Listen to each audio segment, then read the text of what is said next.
Yeah, disappointed to not get this win here at home on senior day. Great game, a game of runs that went back and forth.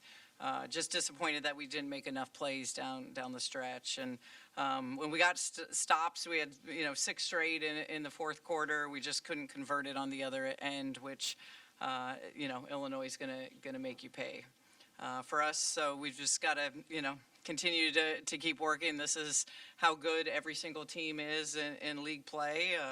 It's a hard month for everyone within the conference, and it starts with us now with a 6-day road trip to the West Coast, and just learning these valuable lessons that will prepare us and help us for March.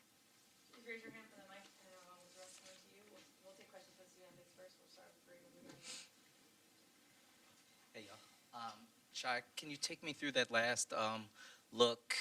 Did you like the look? How'd it feel coming out of your hands? And also earlier from when you got banged up, how are you feeling? We saw you leave and come back pretty quickly. Yeah, I mean, that was the look we wanted. Felt good coming off. Sucks it didn't go in. But like B said, it came down to more plays than that. Yeah, and took a tough fall, but all right. Yeah, for Sarah or Shai or both, whoever wants it, it was a lower offensive output for you guys than normal as a team. Were they doing certain things defensively to bother you? You just felt like good looks weren't falling. What you guys kind of see there?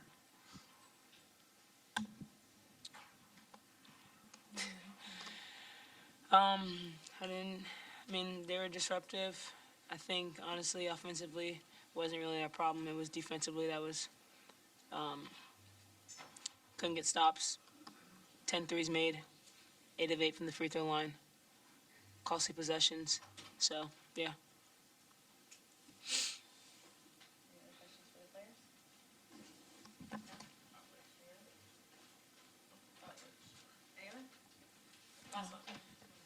Anyone? From an emotional standpoint, how do you turn this around for the upcoming road trip? I know today was special. It was the senior day, but the season is now over. There's another game. We're gonna go there and compete, and just thinking the next play, like always. Yeah.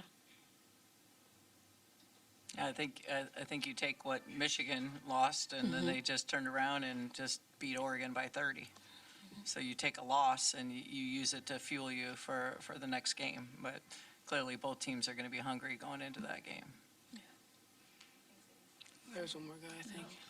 Last one. Yeah, you mentioned it being senior day. Kind of what was the emotions going into that for you? I mean, it's a special day. Wish we could have got a win for us, but there's a plan for everything. Everything happens for a reason. I think it's the time to turn around and actually get serious and go on our run. Thanks, Amy. Please raise your hand for the mic. I'll send someone to you. Right here with Terry. Hey, Brenda. Yeah. Same kind of question. 65 points, I think, is the second lowest you guys have had this year. What did you see on that side of the ball? Because it seemed like they very purposely kind of tried to slow you guys down. Yeah, we talked about it in timeouts, halftime, second half.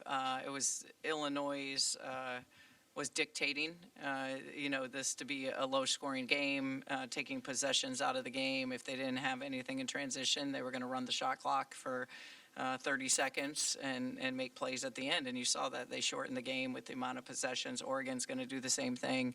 You're going to see that game plan moving forward. So it's impactful. It's impactful.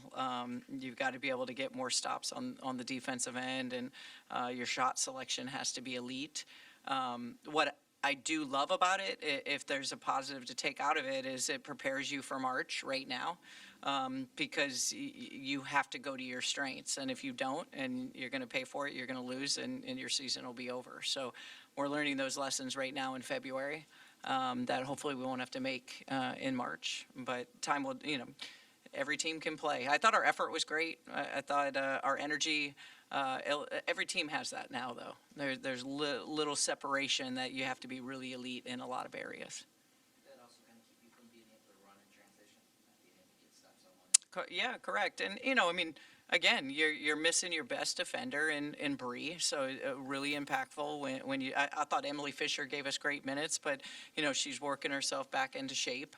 And then you've got Shy, who also is now working herself back into shape and strength, and you know usually is able to give us more. But right now we're trying to get her back from that end, so we're having to really lend on kids playing a lot of minutes. We'll take two or three more. We'll go here in the middle. How you doing? How you doing, Coach? Coming into this game, Illinois shot 31% from three as a team and shot 48% today, and you guys are known as a team to stop the three. What was some things schematically that you felt could have changed? Was it them getting too many open looks? Did you like your closeouts? What were some things that you noticed? Well, you see, like every single one of their kids hit threes tonight, and kids that typically don't even average one. I think they were averaging 4 or 5 threes a game. So they got on the road, and usually it's just Genesis. So you saw the role player kids making threes, and their freshman Barry Wallace really impacted us from the 3-point line, and they're a really hard scout. You see with Genesis and Kendall that they pick and pop and pick and get downhill on you and drive and kick, and their shots were falling. Hey, Brenda, you guys struggled with free throws today, and Illinois shot 100%. How much do you think that played an impact in the outcome, and will that be a point of emphasis moving forward? Yeah, we knew they were an elite free throw shooting team. We wanted to keep them off the line. When you talk about 100% from the free throw line, and that was really impactful. And from our end, we want to get to the free throw line more than 13 times, but our percentage clearly wasn't as great as theirs. Yeah, just less minutes than we're used to for Mir McLean today. Was that just kind of a byproduct of Emily's role increasing, or was there something specific matchup-wise that you just felt like she wasn't as suitable? I think Emily's, as she's coming back into the fold, is really having impactful minutes. Mir's got to have better practices, better games. Like she's in a place right now where Penn State, 5 turnovers, practices haven't been great. So, like, as an upperclassman, like, she's got to get there for us. And she will. I know she is. But, like, this is where we're at. Everyone's got to show up, and they've got to be consistent. And I've got to roll with the players that are showing me in practices and games that we can count on. And they'll all get there, but we need them all to be there now in February.